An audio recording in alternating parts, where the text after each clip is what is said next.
Isinagawa ngayong Lunes ang regular na Monday flag raising ceremony sa Camp Brigadier General Rafael T. Crame sa pangunguna ni Acting Chief PNP, Police Lieutenant General Jose Melencio Nartates Jr. Sa kanyang mensahe, ipinaabot ni Police Lieutenant General Nartates Jr. ang taos-pusong pasasalamat sa buong hanay ng kapulisan sa kanilang masigasig na pagbabantay at pagpapanatili ng kaayusan at seguridad, lalo na sa mga isinagawang rally at kilos protesta sa mga nakaraang araw. Binigyang diin din niya ang kahalagahan ng bagong inilunsad na Unified 911 System na layong mas mapabilis at mapag-isa ang emergency response services sa buong bansa. Sa pagtatapos ng kanyang panayam, muling hinimok ni Police Lieutenant General Nartates Jr.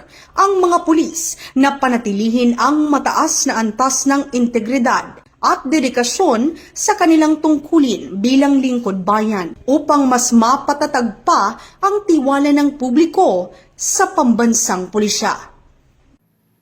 I extend my heartfelt congratulations to our personnel for your recent accomplishments and for keeping our community safe, especially the way you all handled the protest rallies across the country, showing maximum tolerance while ensuring public safety.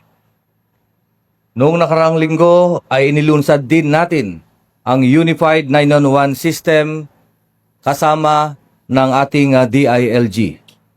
Noon, kailangan pang kabisaduhin ang iba't ibang numero para sa iba't ibang klaseng serbisyo. Ngayon, isang numero na lang ang kailangan. Kailangan natin tandaan, isang numero na lang, 911. Simple, malinaw at mabilis.